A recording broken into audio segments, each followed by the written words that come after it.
an ongoing series that Sean Harper and I coordinate, and that we invite each of you to think about people that you'd like to have in the future.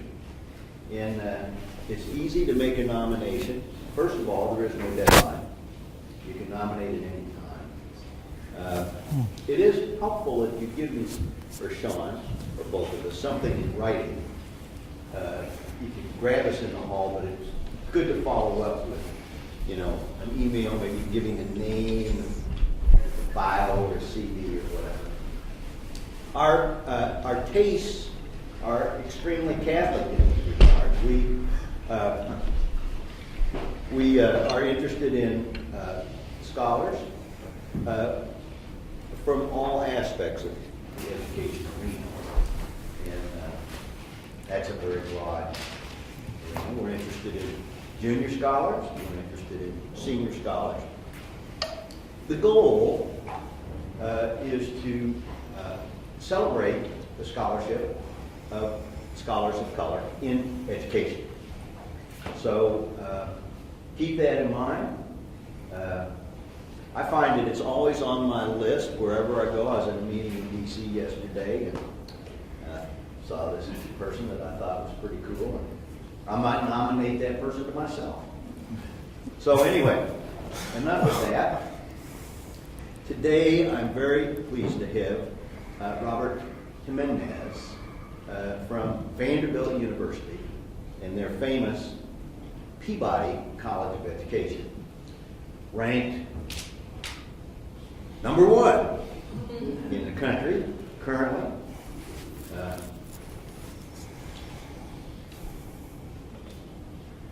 A ranking to which we aspire.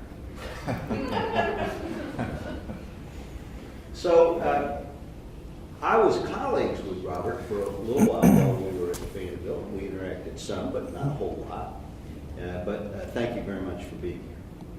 Welcome. Robert has a number of degrees. His last degree, PhD, was from the University of Illinois in Champaign, Urbana.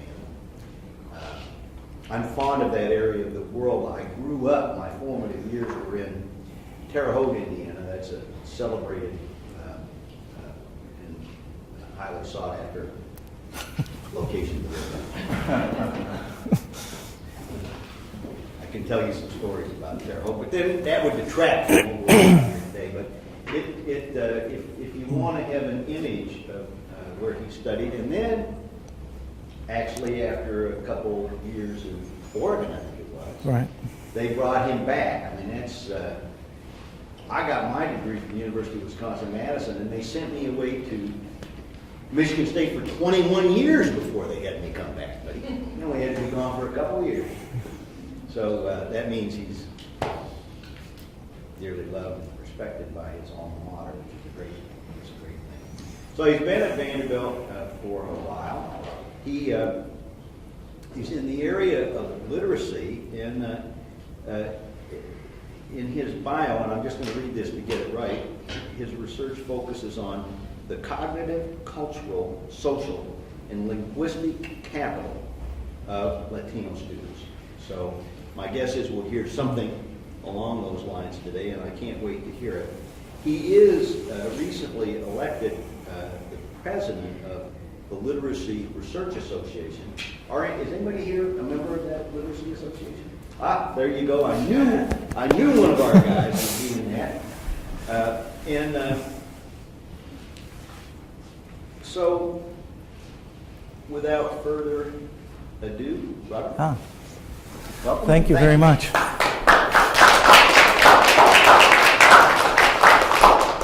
Definitely want to thank all of you for inviting me in.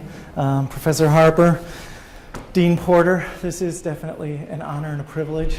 Andy and I didn't know each other terribly well when he was at Peabody College, but we did bump into each other now and then. And I do remember when I was interviewing at Peabody College, coming into your office and talking to you a little bit about my research and plans for future funding in that area. At any rate, I thank you for it. What I'm projecting right now up on the screen is kind of the latest title that I'm giving to our project. I think I told you all that it would be better comprehension through translation is what you have on your sheet. And we could still use that title. This title's gonna work all right, though, as far as the present moment is concerned.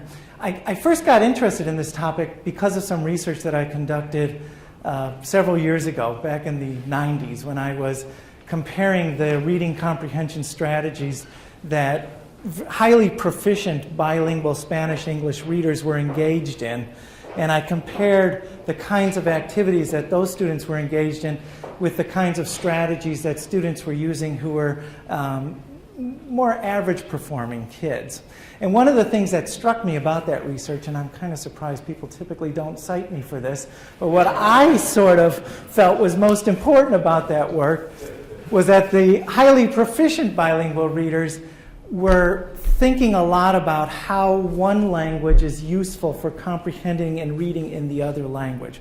So what those kids who were performing at high levels, and by that I mean they were between the 75th and the 95th percentile on tests of reading comprehension, academic achievement, they were doing things like code switching while they were reading one text. And I had them engage in sort of intensive think-alouds while they were reading texts in two languages. They were doing things like, I don't know this word in English. I wonder if there's a word in Spanish that's sort of like this word that might be useful in terms of my thinking about it. So they would look at a word I'm thinking about. Let's see. They would find words that they didn't know, and then they would sort of cross-reference with their Spanish. So extinct was a word I remember that the kids came across, and then they would say, I don't know that word in English, and then they would sort of play around with it, fiddle with it, not always find it, but it was interesting the process that they went through. One of the huge differences that I saw with the lower performing readers is that those kids actually told me directly that reading in Spanish or speaking in Spanish is completely different from reading and speaking in English. They're not the same, and one has to be very careful not to mix them, because if you do, you'll get mixed up when you're reading. So that work sort of left a fairly large impression on me, and I always wondered about, how could I get the kids who are performing at lower levels, at more average levels, to think in some of the same ways that the kids who are higher performing were engaging in. Could I come up with some kind of an intervention that would help the kids think in the ways that the higher performers were thinking? So this is kind of what we put together. For a long time, I sort of played around with this idea of translation. Translation really intrigued me. It intrigues me because bilinguals can do it and monolinguals can't. It's something that they own. They code switch. They move back and forth across their two languages. So we started playing around with this. I sketched out my ideas. I came up with what I thought was kind of an instructional protocol. And it all made perfect sense to me. And then I went out into classrooms and I started trying it out. Nope, that didn't work. Nope, that didn't work. And so we started connecting this to the design research paradigm for thinking about how to improve the kinds of instructional offerings that teachers and researchers would make available to students. So I want to show to you a very short video clip, and I want you to pay really, really close attention. This is a group of 7th grade boys that we worked with. And what's really interesting, I think, about this clip is that one of my doctoral students, Kelly Puzio, who's actually on the job market right now, if anybody's interested, is the teacher. And Kelly is monolingual. He only speaks English. But he's asking these students to engage in a translation activity. What I really like about this video clip is that it's sort of split into two halves. So I want you to watch the first half very carefully. Notice the behaviors of the students, what they're doing, and the ways that they're interacting with Kelly. And then notice what happens once they start translating. See if you can see any differences. So I'll go ahead and play that. Good. Thank you. Brian? I say, I should buy Steven. The flower each time he starts, I said, try to locate you. Yeah. That's interesting. So that's a quote from Marty. What do you like about that? Why is that a nice quote? It's a good one. Yeah. What do other people think about this? Why is this a good quote? I think it's a very good quote, actually. Why is this a nice quote? It says, "Are you saying I should buy Steve a flower each time he starts showing off?" I don't get it. I don't get it. Thank you. Yeah. It means that what you call that, I just forgot bring it up. Like every time you do something, you should push me. Well, let's read it. It's sarcasm. It was sarcasm. What does that mean if he's saying it's sarcasm? It's sarcasm, it's like, cause, Trying to be funny. yeah, he was not trying to be funny, but he was trying to do a point that, oh wow, every time he does a trick, he wants to give him a flower. Yeah. Saying, yeah, like he's sarcastic. Right. And when you're saying he's trying to be funny, what does he really mean when he says, "Should I buy him a flower"? What does he really mean to say? You want to do something? Yeah, should I do something nice for him when he does something bad to me? Right? So in a sense, it's almost like he means the opposite, but he communicates that through the tone of his voice rather than through the words. And what you said is perfect at the beginning. He wants to be funny. He's trying to get a joke in. He's trying to really impress, you know. I'm trying to buy a flower. So, of these, let's talk about this. Girls love flowers, that's right. Oh, and funny, Dad. Girls love funny, this is true. Which of these, I would like to translate one of these. What do people think about which one of these we can translate? We've got about 5 minutes, and then we leave. It's right there. Good. So, how do we translate this? There was fire in her eyes. It actually made her look even prettier. Y a fuego sus ojos y le hacía ver más bonito. Okay, so first, one at a time. Tell me. You're gonna have to go slow. Tenía. No, el fuego en sus ojos. Tenía fuego en su fuego. Tenía fuego. ¿Cómo vas a pensar en el fuego? Mira, te callas, no. A mí me da como fuego en el ojo. El fuego en sus ojos. El fuego en sus ojos. So, Miró como si tenía fuego. I gotta go. okay. Te callas, no. El fuego en sus ojos. En los ojos de ella parece que eran con fuego.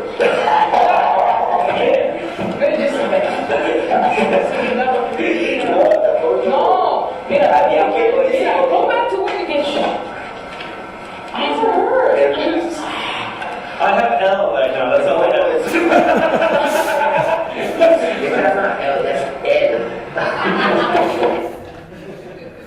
So what did you notice? First half, second half. Definitely the engagement picks up. I love the fact that the students actually lean into the table once they start translating. First half, they're screwing around. They're hitting each other. It's just a very basic directed reading activity. Second half, they're all contributing. And I found that very, very fascinating. I love the fact that Kelly's such an incredible teacher as well, and such a good sport. So let's see, I thought this was going to come in one point at a time, but I'm going to let you take a look at that. It's a lot of text, it's a really busy slide, but these are all of the reasons why we thought translation would be a good activity in working with students at the middle school level who are pretty much proficient in their English. They've got those basic interpersonal communication skills. They can interact with others, and English people understand what they're saying. And their first language is Spanish. And we looked around and we found information from sociocultural theory that language is a key tool for mediating, facilitating, and accelerating learning. My guess is most of you are familiar with these ideas. And if that's true for monolingual English speakers, how much more true would it be for bilinguals? And in terms of making use and making connections across their two languages. We found experts like the National Literacy Panel, August and Shanahan, And their contributors saying that use of the home language can promote English language development and academic achievement, particularly in literacy. Some of you may be familiar, some of you maybe not so much, with Vivian Cook's work and multi-competence theory. Vivian Cook is an applied linguist working mostly with adult learners. But his argument is that second language learners are always making connections with their first language, whether we think they are or not. So we might as well find ways to leverage it to its maximum in terms of its potential for facilitating learning. And that multi-competence theory, I think, is really intriguing and interesting with respect to students who are learning English. Yes? So, is that just a fact? Is that always true for everybody forever? So if people who speak more than one language, they always are thinking about their first language? Cook makes the argument that they're always engaging in some forms of translation. Now, I think probably, I don't know how much empirical data he's collected on that idea, or how well he's actually demonstrated, but it's definitely a very intriguing hypothesis. Well, it is. Yeah. It's counterintuitive. Yeah. I mean, I could imagine up to a point that, if you're struggling or, but if you got like super proficient, I would be thinking at some point you would just be able to shift over. And do things like But dream in your I different languages. Yeah. All I know is a par squared to equation. More complex over time. It may become, and I think this is Cook's point, it may become more complex over time. Probably. Even Probably. if you've mastered Yeah. the language. I mean, Yeah. people who are paying attention to that are constantly kind of figuring out what the issues are and how to continue it. Exactly. That certainly makes sense. And keep in mind, we're interested in middle school kids, 7th grade level, sometimes 8th grade level as well, who are performing sometimes 2 and 4 years below expected grade level placements. So these are the kids that we're most concerned about, probably going on a lot more in terms of their thinking and the ways that they approach text. Although I'm constantly also thinking about the early findings that I gathered from my highly proficient bilingual readers and my less proficient bilingual readers, and how some kids would wall off one language from the other, and other kids very actively sought out the resources that they could mine from both of their two languages. Point number 4, this is coming from Jim Cummins and Ofelia Garcia. They're introducing a really new idea, at least it was to me when I first heard about it, called translanguaging. The idea is that students who are bilingual, who have two languages, ought to be encouraged to make use of all of the linguistic resources at their disposal when they are presented with linguistic tasks to solve. So they're calling this translanguaging, and I'm trying to nail down exactly what do they mean by translanguaging. And the best I can come up with right now is code switching and translating. But I think the idea goes beyond that. It's moving back and forth across both languages and using everything that is in one language to help inform what you're doing in the other. But that constant movement back and forth is probably the primary characteristic. And number 5, Marjorie Orellana at UCLA has done a lot of work in looking at the language brokering that students engage in who are English language learners. And she argues that the more kids do this, the more they engage in translating for adults and older members of their family, that the better they do in school. I think she's actually demonstrated that they perform at higher levels on the tests of academic achievement, the more often they broker language. Yes? That's one of the things, I noticed about the clip was about her engagement, but I would have to watch it several times again. But Yeah. I felt like there was a lot of other really abstract and high order, like, the kids were playing the dozens, they were kind of talking on different, making points that were existing on several different levels at the same time. Whereas when it was in English, it felt kind of more literal to me or something. There's definitely a very schooled aspect to the first half of the clip. And as a result, the kids, at least my reading of the video, is that they're resisting what it is that the teacher's trying to get them to do. Whereas in the second part, they want to demonstrate to the teacher what it is that they know. And they're very willing to do that. Now, keep in mind, they didn't do that every single time we sat down with them. That's kind of an extraordinary moment. But I think it shows what's possible, where we would like what we're calling an instructional intervention to go. Yes? I think it was interesting too, because in terms of translation, there's a literal translation practically, and then there was a more rhetorical one. And so I thought it was interesting Yeah. that the kids use different grammatical structures and sentence frames to do the translation. And the more they do that, and I'm probably getting a little bit ahead of myself, but that's raising to the surface and making visible their tacit knowledge of the two languages, what Carol Lee's calling tacit knowledge. And the more that teachers can make that visible to the students, comment on it, and then give it back to them in the form of academic language, we're arguing that these would be beneficial in terms of their academic performance.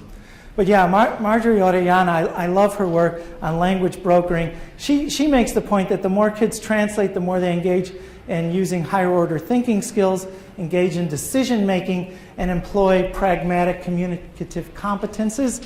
And I could probably just ask, how many of you have translated for somebody at some point? You know that sometimes when you're translating, you're thinking about what is the person saying and how will the person who's hearing it receive it.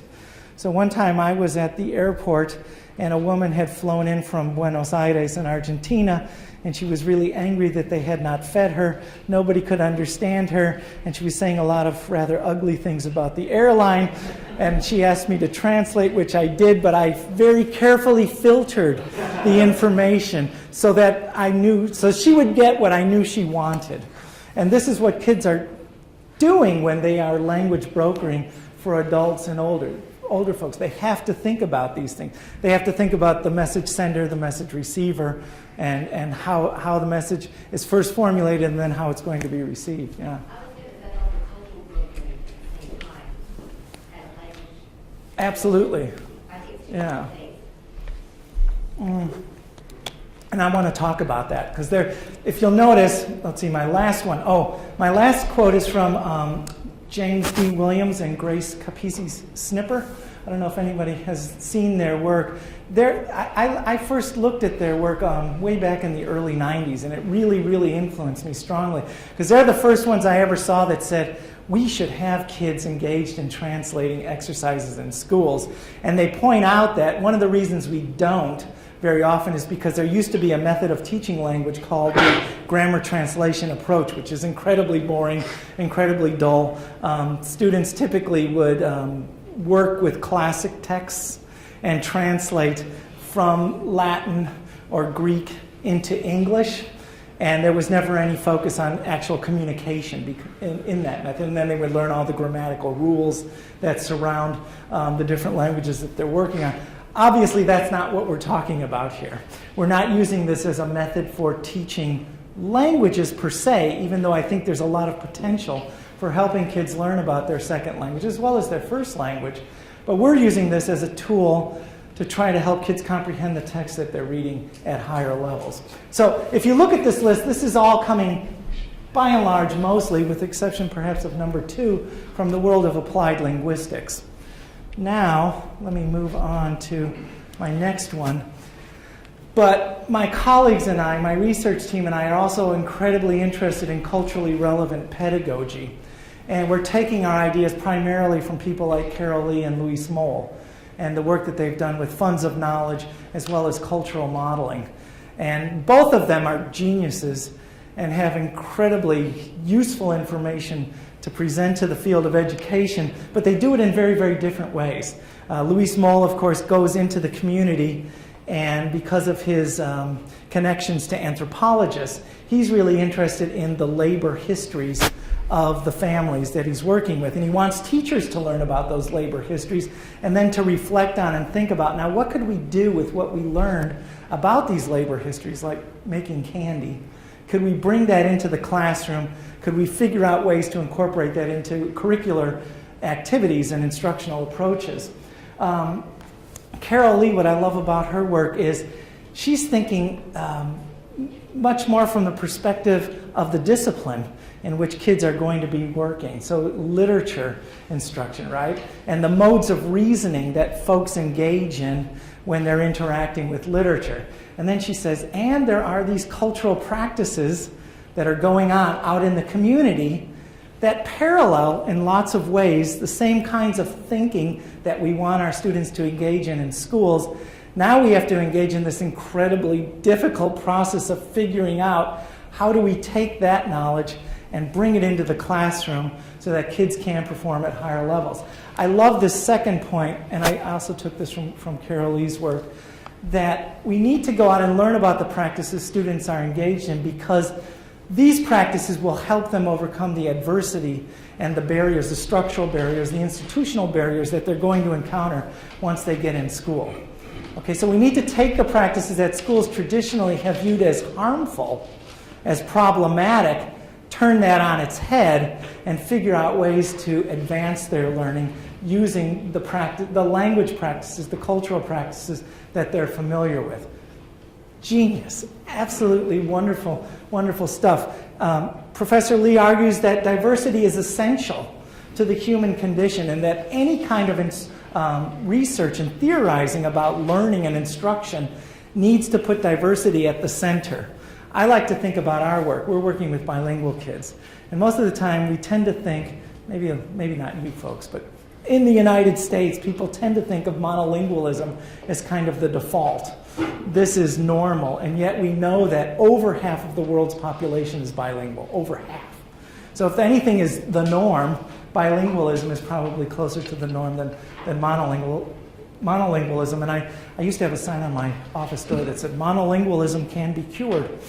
You can learn another language, right? This is an issue I got to talk a little bit with Professor Harper about. There are problems in terms of thinking about generic practices. Carol Lee and Louise Moll and a lot of other folks who do work in the area of culturally relevant pedagogy warn us that you can't go out and bottle this information and then take it from one community and drop it down in another community. And they really, at least my reading of their work says, what's most important here is you have to know your students. You have to know their backgrounds. If we're working with kids in translation, we have to know what their language proficiencies are in both languages. We have to know what their ways of thinking about both languages are, and whether or not they view both languages as sources of strength. And of course, there's some negotiation that goes on there. On the other hand, and I'm going to jump over this one, there are people like Jim Cummins and Pamela Grossman who say, yes, but we're sending novice teachers into classrooms. We're telling them that they should employ and incorporate culturally relevant pedagogy into their instruction, but we don't give them very many examples of what exactly that looks like. So I'm working with this idea. I'm playing around with it, distinguishing perhaps between the content of the instructional approach that I'm going to offer to my students and maybe the method with which I deliver it. So maybe there's some room to really develop and think about the ways that we teach the material as well as the content, and then probably try to disentangle the content from the method. Is the content sort of inextricably linked to the instructional approach that we employ? Sometimes yes, sometimes no. What is it that we can learn from one community and usefully employ when we move into another? Those are difficult questions. I'm wrestling with them. I kind of want that to be the focus of my presentation as president of Literacy Research Association, and I'll keep you informed. So this was nice because it gave me, it allowed me a first step into dealing with these ideas.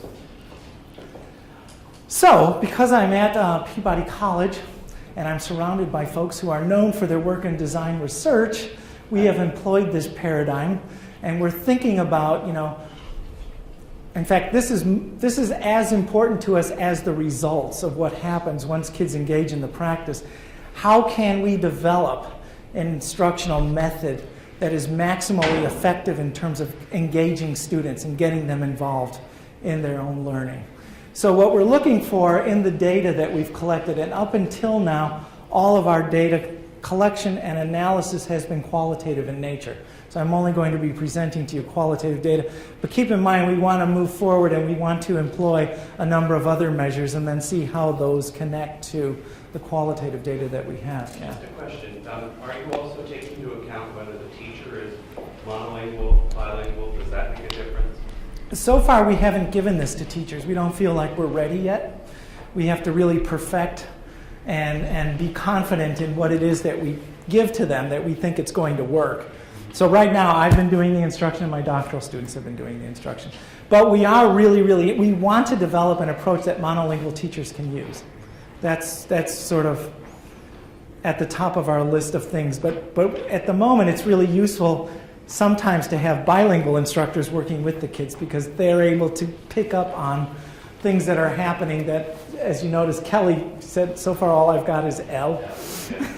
So he missed that, even though I thought it was a pretty productive session. So design research says that we need to have a pedagogical goal. We've got to know where it is we want to take our students. So these are the goals that we've decided. When kids can do these things, we're going to believe that we're implementing a successful instructional intervention. So we want students to move from mechanical processing of text to larger text-level understandings. National Literacy Panel has pointed out that we know pretty much how to provide students from diverse linguistic backgrounds with the mechanics of decoding text. But once they get into the higher levels and once comprehension is the focus, things start to fall apart. So that's really important to us. We want our students to move from creating word-for-word translations towards understanding the usefulness of translation for communication and comprehension. We've actually sat down with a couple of kids who just said, I don't want to do this. I'm not going to speak Spanish with you. Okay, that's fine. This isn't for you. And then we want students to move from thinking about bilingualism or their first language as a problem towards thinking about it as a potentially valuable resource in their work. So here's our research questions. What pedagogical tools, activities, and strategies from Translate successfully engage students? And how and in what ways did our instructional approach lead to the 3 theorized conceptual shifts for students learning English? I don't know if you can see that. That's a really busy slide. It took us a really, really long time to develop this. We worked with one middle school for 2 weeks very intensively, a couple hours a day in that school. And we gathered 40 or 50 what we call translation events, where the kids actually engaged in the kinds of activities that you just saw in the video clip. And we've distilled these activities as the ones that we think have the most potential for engaging students in the translation activity and that have usefulness for promoting their comprehension. So there's 3 parts to it: collaborative translation activity, evaluation of translations, and then summarizing previously read material. Most important part happens in that collaborative translation activity. First part is connect students to texts. This is probably very well described in the literature and the literacy research, but we tried to do something really, really simple. So when the main character was engaged in having a fight with his mother, in this story, the story that these kids were reading is called Brothers in Arms, and it was the book that the teacher was using in her classroom. So we wanted to employ the curriculum that teachers were using. So it doesn't have great literary merit, but it was useful to us. And in that story, the main character's younger brother gets shot in a drive-by shooting kind of incident, and he dies. And he's fighting with his mother. He's fighting with himself internally. He's having incredible problems and difficulties coming to grips with the fact that his little brother has been killed. So the kids were going to read a section of the text where he's planning to get revenge on the people who killed his little brother. And so we just asked him a really simple question like, when was the last time you had a fight with somebody in your family? Let's talk a couple of minutes, focus on that to get your head around what it's like when you're engaged in a disagreement with someone in your family. Then we would ask kids to read a couple of pages from the novel, 2 or 3 pages. After that point, we would say, now write down just a couple of things that are most important in those 2 or 3 pages. Then we would request a translation.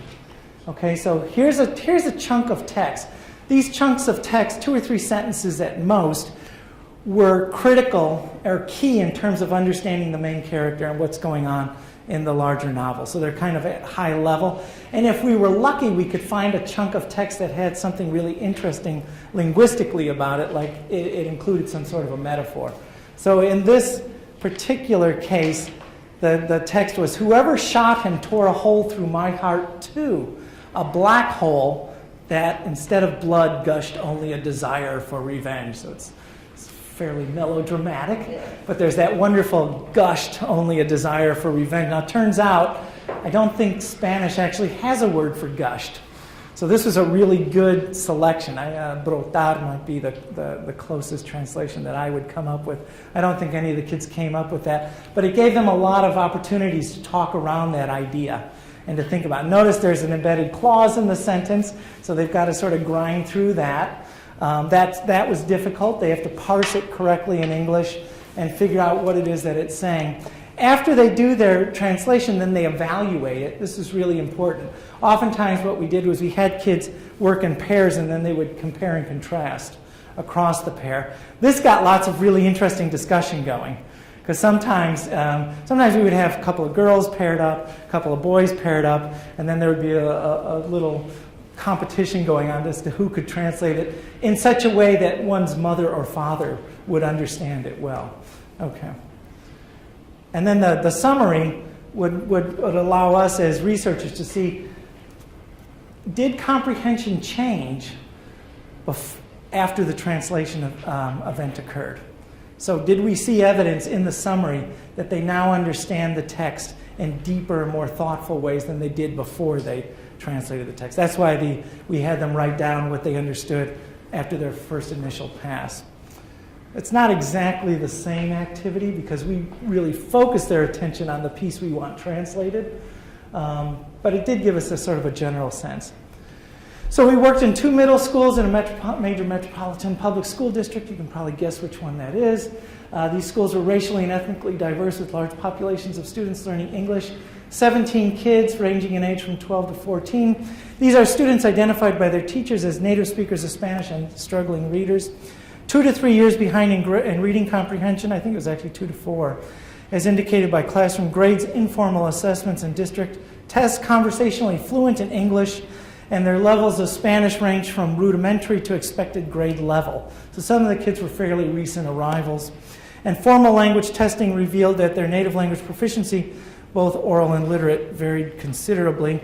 Our data sources were videotaped instructional interactions, written artifacts, translations and summaries of texts, interviews with students and group interviews with teachers, field notes and notes from research group meetings, and I think that was actually one of our major devices for understanding the data when we got together and we had lots of different pairs of eyes on those data. We had the kids completed reading interest inventories, a Spanish reading inventory, and there were surveys and exit interviews with the students regarding their language and literacy practices in and out of school. I did mention earlier that we used design research and iterative analyses. So as we moved along, we changed the instruction that we were providing to students based on what we had learned from earlier interactions with kids. At this point, we're only using qualitative methods for our analysis, but we did know a lot about, because we were a 6-member team, about the local district, and we brought that knowledge to bear on our analysis.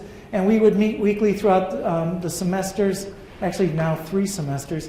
We presented data, understandings of these data, and we invited critique and input. And I think that was very, very useful. So let me just jump into some of the data. And again, I know there's a lot up there. What I've done on this slide is I've got the text that the kids were reading at the top, and then I have what the kids said in response to that text below. I'll let you look through it and see what you notice about the students' response.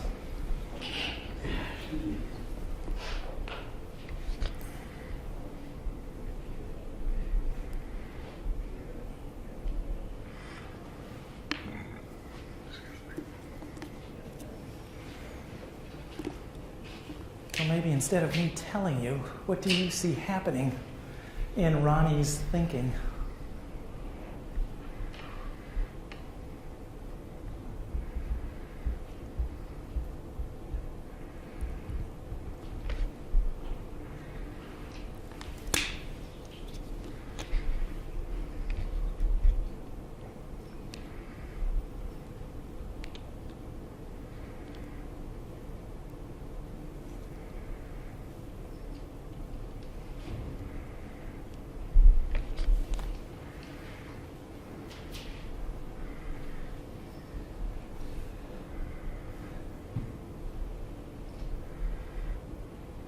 Anything jump out at you? The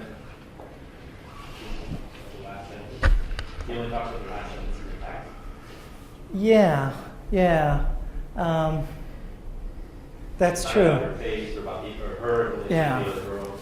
And one of the things I don't have on this slide is she actually miscued on the word racing. She said reaching through her mind. And when I asked her about that later on, she said, this idea of racing through her mind, that was a foreign idea to her. She didn't understand that. Didn't make sense to her.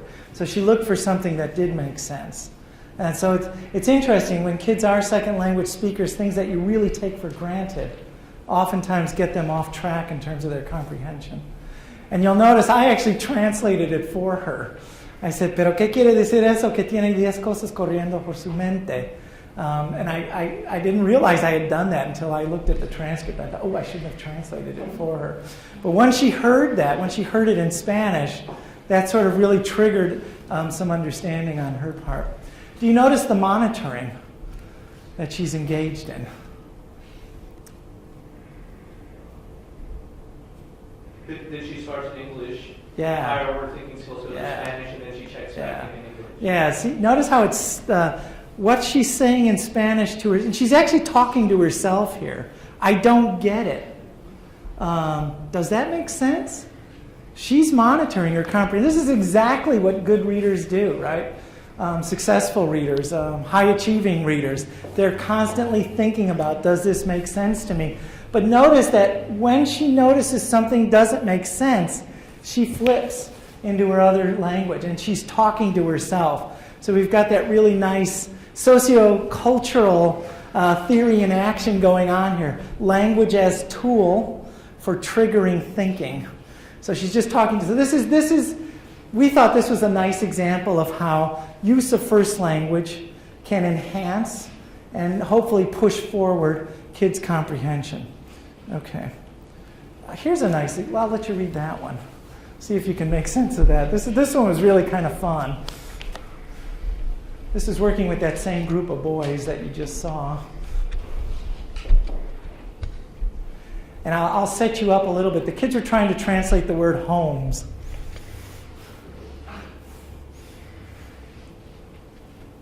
And they couldn't figure it out.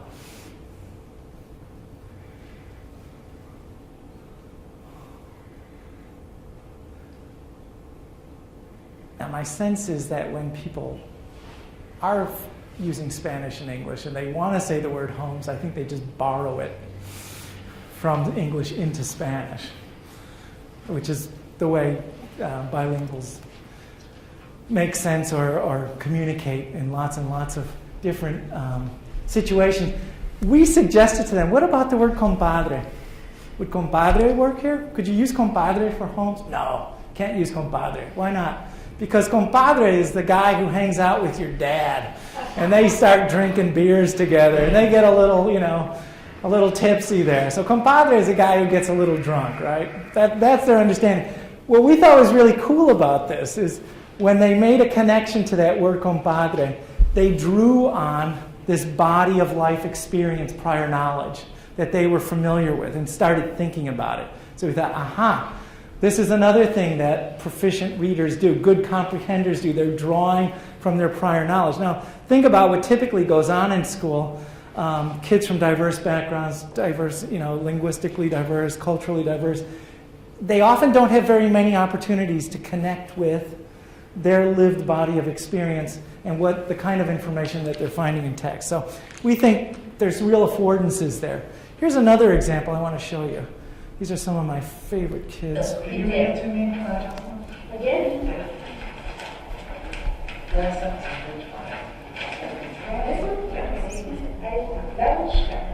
I don't remember playing with worship someone like the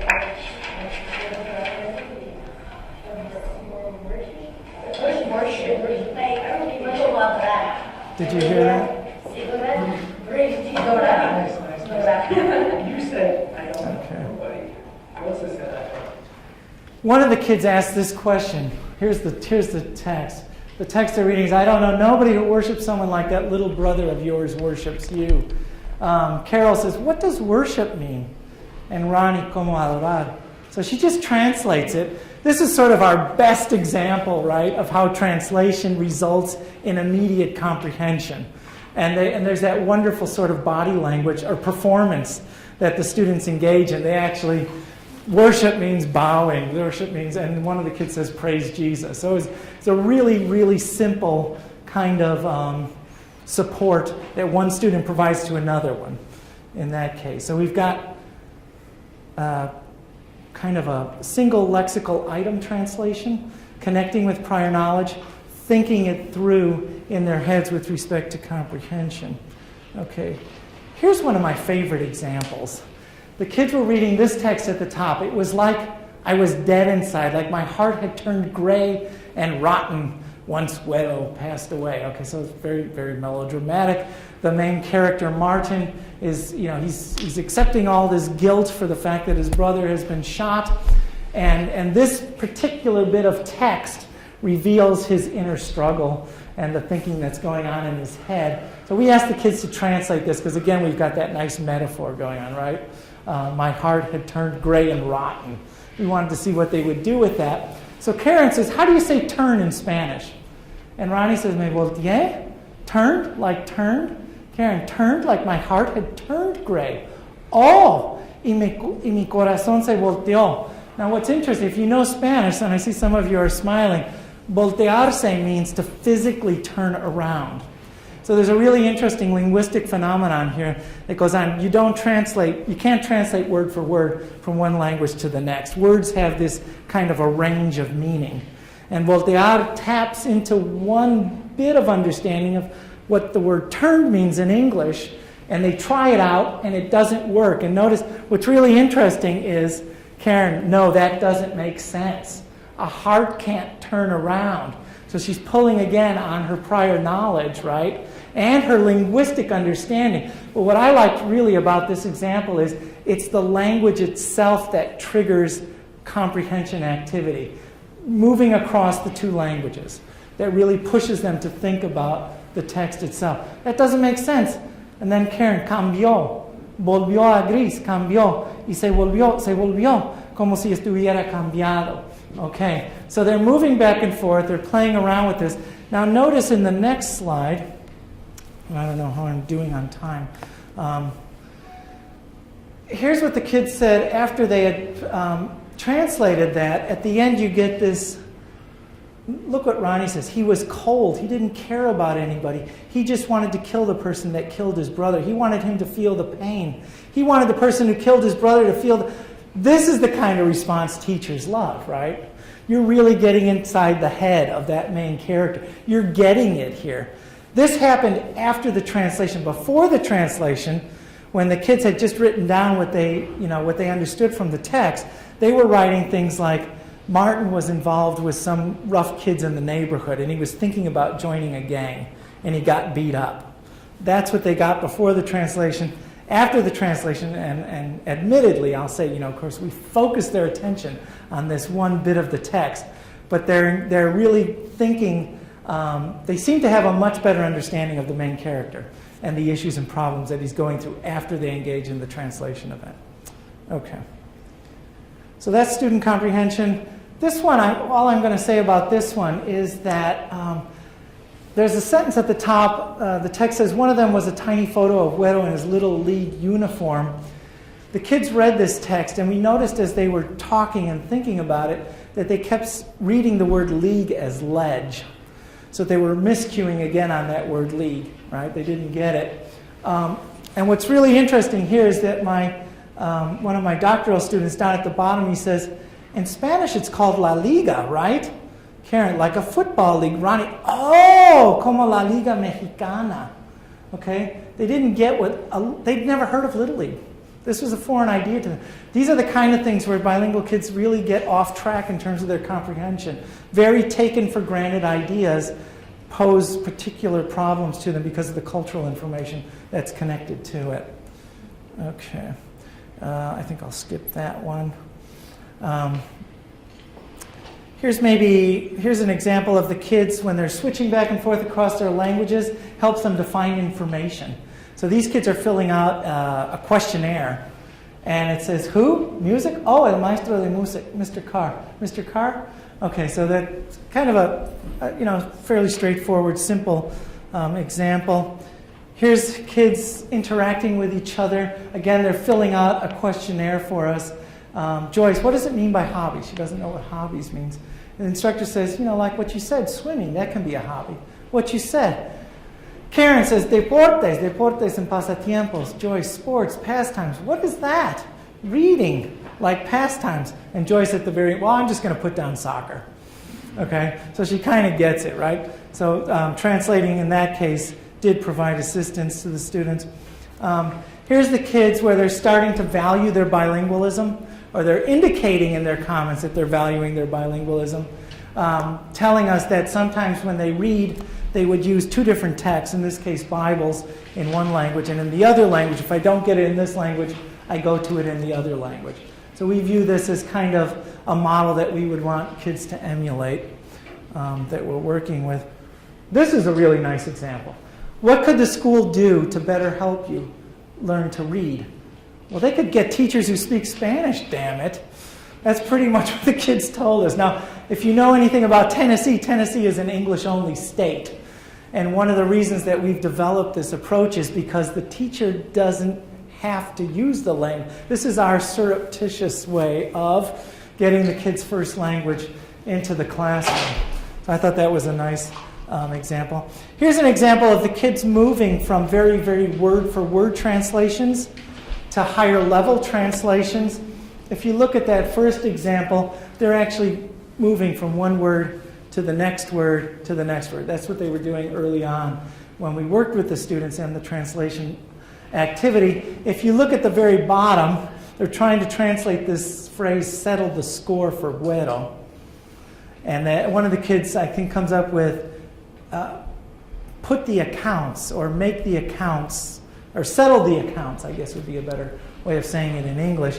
But I love what Enrique says in the last line. Settle the score for Güero should be, tenemos que matar a alguien. We need to kill someone. So he's translating at a very high level, right? He's getting it. He's moving away from that word for word, and he's translating the underlying meaning of the text more than the actual words themselves. So that's we view that as a movement in the right direction towards deeper levels of comprehension. Okay. How much time do I have? Till 1:30. Oh, till 1:30. Okay. Well, let me show you this video. Yes. With some Pardon? with some Okay. Por favor. Yeah, Okay, okay. So, let me give you guys, let's see if you can handle that first. What do we do here? We're going to translate this first one. Oh, this looks so easy. And while he felt guilty about making up the bogus cigarette story, Roy also couldn't help but think that putting Dana behind bars was a public service. What are you opening it? Oh, no. So you two guys work together.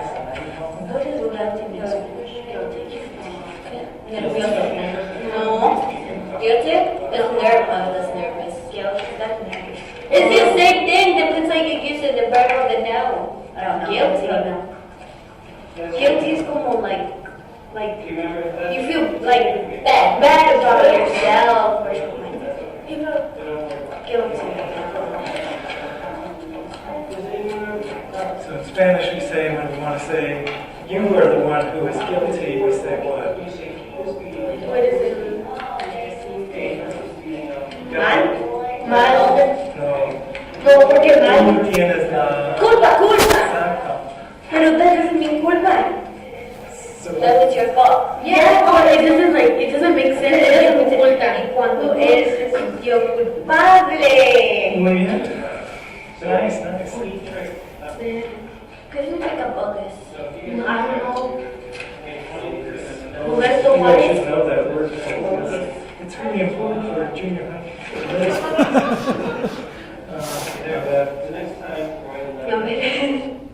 They were struggling there at the end with the word bogus.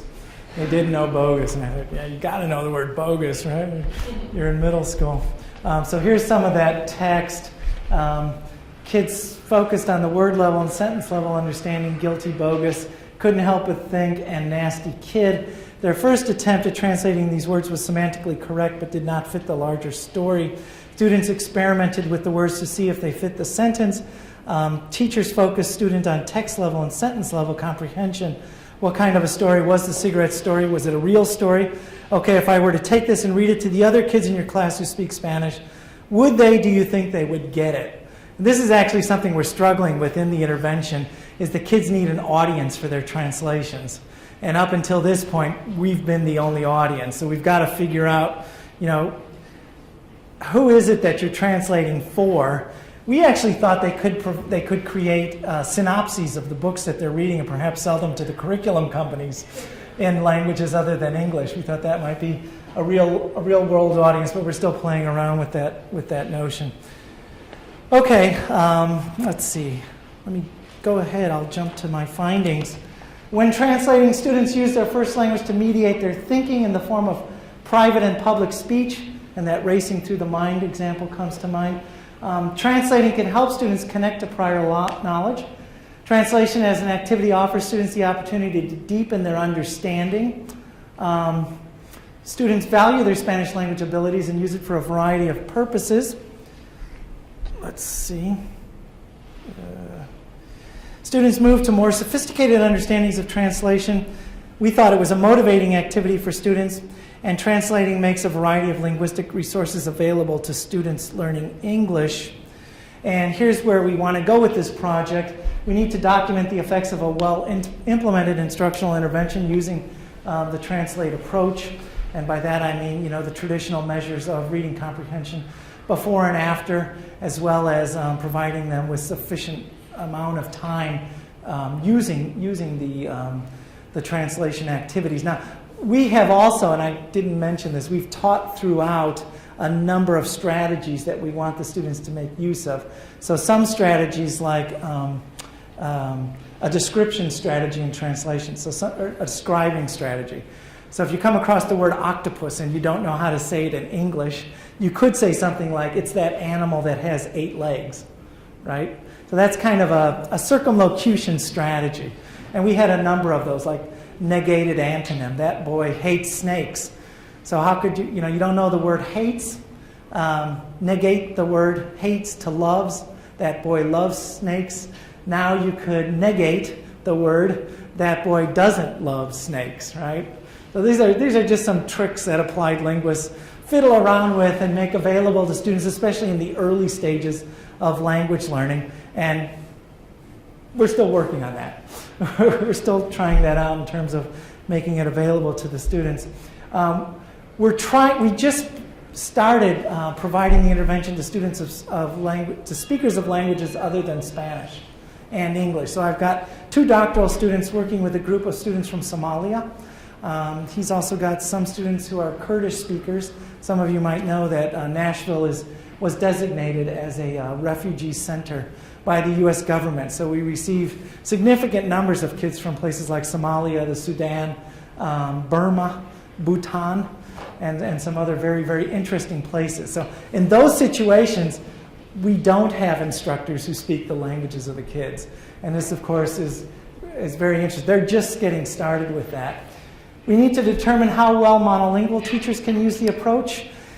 And fact of life in the world of academia, we've got to find funding for our project so that we can better put it to a test, especially in longer term kinds of situations. So that's my presentation. Thank you very much. Yes? Well, thank you so much for that presentation. I really enjoyed it. And actually, when you talked about which direction to go, I almost was developing a fantasy project in my head to build out your work. And I was thinking about it when you talked about the Bible in 2 different languages and stuff. Mm-hmm.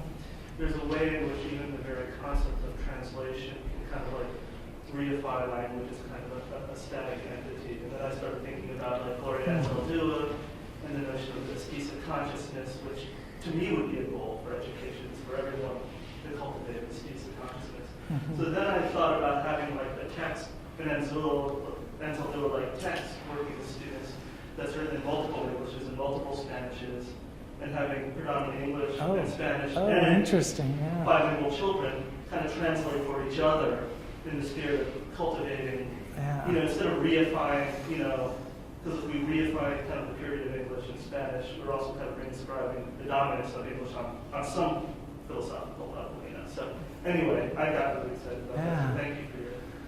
That whole idea that Gloria Anzaldúa talks about Nepantla, finding the middle way. Yeah, right? yeah. How we could do that instruction. Okay. I'm just curious, were you using gender-specific groups in all of your studies? At the beginning we did. My doctoral students wanted us to do that. I'd like us to move away from that in the future. We felt at the beginning that the girls weren't getting a chance to talk as much as we wanted them to. And that's why we sort of moved into that mode.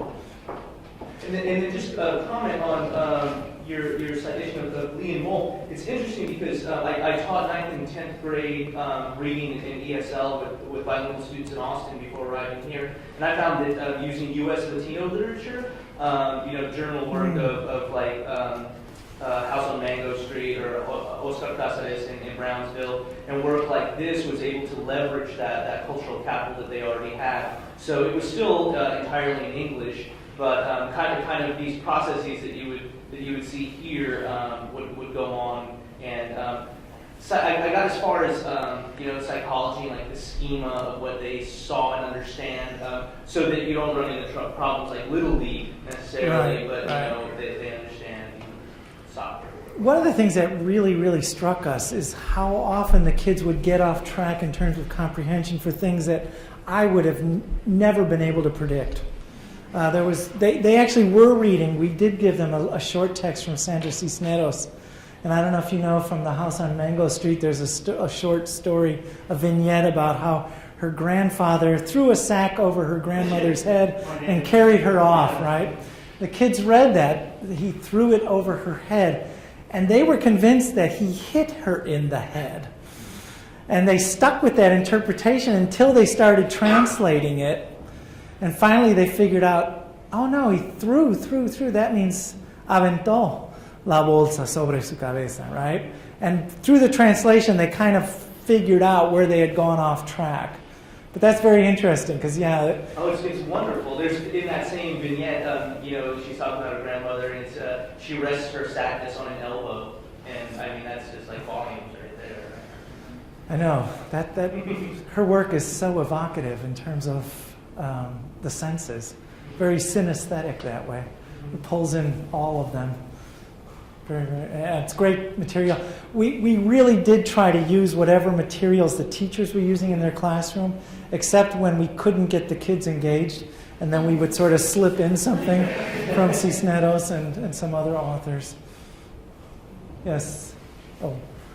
I was just curious to what degree you were thinking about also writing this as a writing exercise and for writing skills as a sort of practice, because especially when you're talking about issues of like things that came up seem to be related to register, like focus or compatibility, words that fall into different sort of repertoires with language that they don't necessarily. These are things that translators have to think about for your audience. I guess as you were thinking more about audience, maybe you'll push it in that direction. But there's kind of a growing literature in translation studies that teases out concepts that young people can use really well, and it's engaging with language in that deep, meta-pragmatic way that, I don't know, I guess that's one of the points that I recommend looking toward translation studies, and also like how this could grow into writing practice, because once they're doing longer pieces of translation or thinking about polishing what they've done just in parts, then they have to really think like,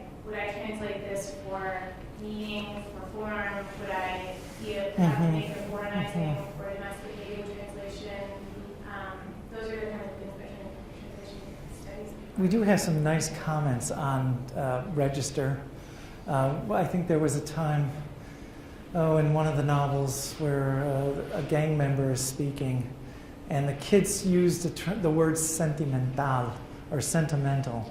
And another kid said, gang member would never say sentimental. Just wouldn't happen.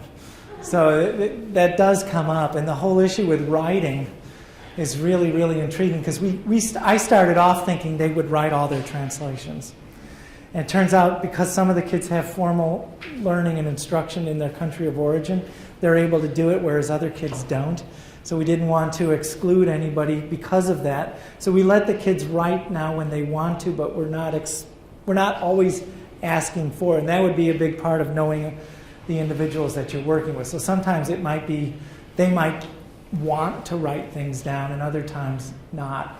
Typically what would happen, at least in the early stages, is the kids would find somebody, oh, you're the writer, you do it. And so that person would sort of take on that task and that role. But the role of writing in the translation sure makes it a lot easier for data collection, doesn't it? When they've written it down. But I mean, more importantly, we want them engaged and involved. Even if they're not describing themselves, thinking toward composition, I think brings in that sociolinguistic side that engages like the sort of social and political issues around their languages, legitimizing different kinds of registers, recognizing all languages, that there are multiple languages. Yes. I was curious about how you selected students to participate in this, in terms of varying levels of proficiency in Spanish, and two, particularly as you've been expanding it elsewhere, even with refugees, where you have varying levels of schooling experience and proficiency in their L1. And so how do you take that into consideration? We're definitely figuring this out as we go. We told teachers we want to work with your kids who you're worried about in terms of their academic achievement. Kids who are reading below expected grade level placement. They have to have some facility with spoken English. And we want them to be first language speakers of another language, right? But of course, we don't have requirements on how proficient they are academically in their first language. We just want them to be fluent in their first language because we are going from English, moving them towards their first language. So that's as much of the criteria as we've kind of figured out. And I know that's kind of loose. We have had some kids come into our sessions who it just doesn't work for different reasons. Maybe they're just not proficient enough. One of the girls that you were looking at, Cynthia, her Spanish is a little bit shaky. Turned out she was actually one of the more interesting kids. She came into the approach because she wanted to become more proficient in Spanish. She felt as though she was being excluded from her community, and her parents were kind of making fun of her. You know, she's the güera, she's the gringa, she doesn't speak English or Spanish. So she sought us out and we thought, well, that's fine. It turns out she did lots of really, really interesting things. One of my doc students actually did a sort of an in-depth case study just on that one individual. And her receptive competence is much, much higher than her productive competence. So she is engaging in the activity. Often, like what you saw the worship example. Cynthia, I think, is the first one who does the bowing motion, and the other kids kind of pick up on it. After the one child asks, what does worship mean? And she says, adorar. So that we're happy to take kids like Cynthia into the program. But there were other kids who said things. One kid came in and started hushing the other students when they would speak in Spanish. Stop it. Don't talk that. Sort of revoicing the dominant school discourse around languages other than English. And that's not going to work here. Yes? So let me say as Gerald did, how pleased we are to have you here. So I just have 3 quick points. The first is I think that the implications for this work really expands our kind of understanding of what reading comprehension is, particularly around language learners. I thought the thing that was most interesting was when you said that as the students are comprehending, that their comprehension can be thrown off track, right, because of misunderstanding of one word, and that's not going to be unearthed in a test. It's just not. It's going to be counted as wrong. right. So there are lots of implications for how we do that assessment. And then the second thing that I found was interesting, I just want your comments on what I'm saying. Was in some ways, as I was watching the clips, it's a redefinition of what classroom interaction and classroom discourse will look like, what school means. And because they were, if we think that classroom participation looks like one thing, school looks like one thing, then what they're doing is not school. Right. But if we revise the definition of what classroom discourse and interaction means, then they're doing school. So I see another layer of information and what we mean about sociocultural. And then the third thing is I'd love to hear what you think this second bullet is going to end up looking like. Needing to try the interventions with speakers of languages other than Spanish. Right. That should take up the rest of your time. No. I mean, you're making me think about something that this is very different. You're right. It's very different from what typically goes on. And that's why I like that first video clip that I showed you. It kind of shows you what typical classroom-directed reading activities look like, and then how different it can be, not always, but how different it could be when the kids are pulling in all of their language and cultural resources. Luis Moll makes a comment in his work that instructional interventions that are innovative for students from diverse backgrounds are incredibly fragile. And they're very, very easily sort of marginalized and excluded from mainstream practice. So that is an issue we have to think about. Because we are trying to be, purposely subversive in bringing in the languages of the kids in settings that sort of officially ban them. Yeah. So, since I left Vanderbilt, I don't think I've heard the term design experiment. So I'm not sure whether everybody here knows what it is. Could you give a couple sentences on what you mean by that methodology? Why you found it attractive? I'm definitely not the expert in the area. I mean, my department, I think, is known for design research. People like Paul Cobb in mathematics education, Leona Schaubel, Rich Lair, Rogers Hall, math ed, science ed. But the idea is that this is an approach to research that's classroom-based. It's instructionally oriented. The idea is not to do work in a laboratory and then try to figure out how it might connect to what goes on in schools, but to start with schools. And really, you're supposed to spend a lot of time talking with teachers about the issues they're facing. What are the problems as they see them? And try to figure out instructional approaches that address the problems that teachers themselves identify. But to me, the heart and soul of the approach is try something out with a pedagogical goal in mind. You know what it is you want to achieve, try it out, see what happens, and then revise and refine the approach over many, many, many different developments and iterations of that instruction. Yeah. One thing I'm thinking about is how you just characterize as something that really good teacher researchers do in their day-to-day work, right? And I'm thinking back to, I had the fortune of teaching in school that at one time had bilingual programs, like 3 different languages. Now it doesn't have any language. But I remember that when you put up those kind of principles of what you're writing, the shifts that you wanted to happen, immediately what came to my head were just these like amazing bilingual teachers in the school who I felt like were doing a lot of those things, in their instruction. And I just wonder like what it would mean to kind of like capture also their work.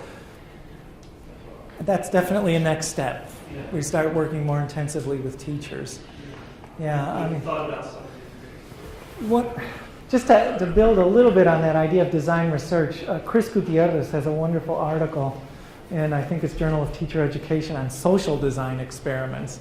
And she's really pushed us to think about how do you expand the design research paradigm to create instructional approaches that are put together in collaboration with the community in which you're working. I think that's, and really draw on the history of the community. So she's helping us think about that in a broader She has a lot way. of that going on in Yeah. Boulder. Yeah. And, Sure. So you started out, near the beginning, you talked about cultural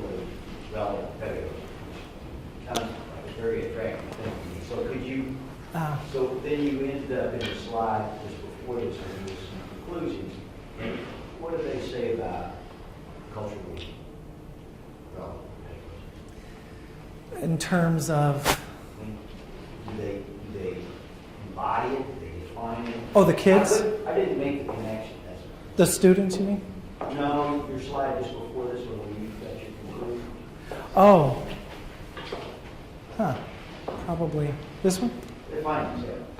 Yeah. So I'm just wondering, just if you could help me crosswalk the culture to that concept, which sounds extremely attractive to me. I don't know anything about it, but I'm just curious. Translate your findings into that concept. I think you just found a nice hole in my presentation. I need to connect it at the end of the end of the presentation with culturally relevant pedagogy as well. And I don't have it up there right now. How does this build on and expand the work of people who are doing research in that area? I know that we're pulling from practices that are much broader than the kinds of practices that people like Carol Lee identified in her work. I mean, she's looking at kids engaged in things like ritual insults. So it's a very, very specific kind of behavior that she's identified.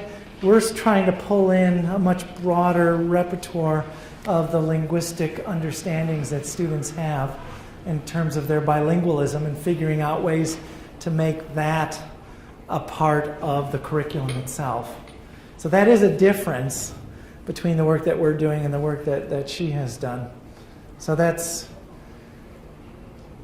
we need to invite Professor Lee as a discussant on our next presentation and see how she would respond or react to that difference. Yeah. Bob, I'm not sure that is what you characterize as a whole. I see the connections. They're quite clear to me here. That part of culturally responsive pedagogies rely on connecting students' prior knowledge with the text and the experiences in classrooms, and also recognizing that the culture that students bring to classroom spaces can be used as a motivational tool for their achievement. Right. So I think it's there. I just don't think you named it. You said it much better than I did. Thank you. I appreciate that. Did you want me to expand on it, or? If you care to. I can't think of anything at the moment, but yeah. Yuko? It got me think about assessments. Apparently we have so many problems with respect to assessments. When we talk about assessments, bilingual assessment, what we do is basically translate it into different languages. So, I mean, the way we assess what contents that we're assessing is basically the same thing. One is in English and one is in Spanish or one other languages. But, apparently we need to have a completely different approach to assess bilingual kids. So, based on your work, what kind of suggestions that you might have with respect to developing new kinds of approach to assess bilingual kids over English? One of the things that really struck me about the data that I have presented is that there are lots of examples where kids get off track. And those examples, I think, are really, really instructive for the sorts of problems that the kids come across when they're processing text in their second language. So that in itself, I think, is a really nice window into what is occurring. And we need to do more thinking about, what can we provide, what tools can we give to the students, the young people, to address those issues and those problems. One of them probably is monitoring your understanding. I've come across one very, very intriguing idea. In a lot of reading comprehension research, we teach kids to make connections with their prior knowledge, right? We teach them, what is it that you know about this that is something like what it is that you're reading about? But this new idea, and this came in a paper that in a journal that Alan Luke publishes, and this author argues we should teach kids how to make disconnections. What is it that doesn't connect with any of your experience? Why is it not connecting? So you're reading about a kid who has a summer home in northern New York. What is it about that description and that situation is unfamiliar and foreign to you? Why? What's going on in terms, and you could, class, race, gender, ethnicity, or whatever. Yeah.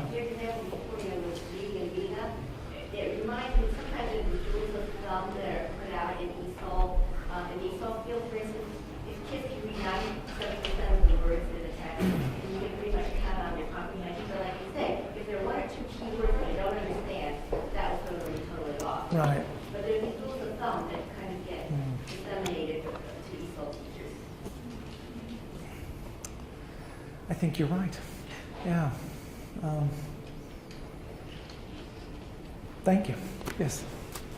So I'm really interested in context and sort of the more global aspect. And my research is in Egypt, looking at how Arabic and English are being taught together, as well as French being used. So you have a multilingual setting. And fascinated by the context in terms of English being brought in power, but not the dominant language in terms of what goes on the street. And so how does that shift occur? And also I was thinking in terms of registers, when you're dealing with languages where there's a huge discrepancy in diglossic, where the literary language, that register is very different from the spoken, even grammatical structure. And so how do you negotiate in that context, take those aspects into account when looking at translation? And the translation, because there are certain domains where certain languages and certain registers of languages are used. And I was also thinking in some ways that is also culturally relevant in terms of when you're bringing these languages to get up against each other and how a community uses them, and connecting it with the community in terms of how they position the languages associated with certain tasks, certain domains. And that, to me, is culturally relevant as well. But the power thing is a huge component as well for me. I'm just curious about if you're thinking of context in that way. I think we have a ways to go before we get there, but the kids do start touching on some of those issues, and we can make, like, Carol Lee argues, that tacit knowledge more explicit for them, and sort of convert that into academic language that is useful for negotiating school contexts. The world of applied linguistics have entire departments devoted to translation. So they're dealing at a much higher level, and you're right, those issues of register and the adequacy of a translation. When different kinds of texts require very, very different kinds of thinking. We haven't really gotten to that level yet with the kids that we're working with, but if you're translating a manual for jetliner maintenance, it better be absolutely faithful to the original. Whereas if you're translating a song by the Black Eyed Peas into your other language, you can take a few more liberties, right? And in fact, you want the students to do that, but that's very meta level kinds of thinking.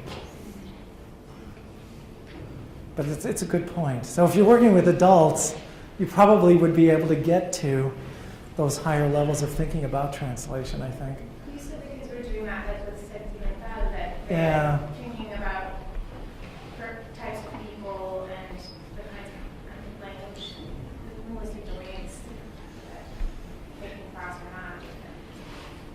That's right. Well, thank you very much.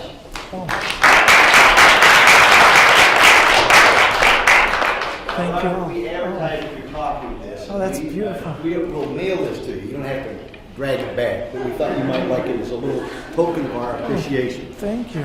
Beautiful, beautiful, beautiful. And thanks to all of you. And don't forget, you're very welcome to nominate future visitors. It's so nice. I saw you when you first interviewed at University of Wyoming. I was like, oh, that's you. Yeah. Things have changed.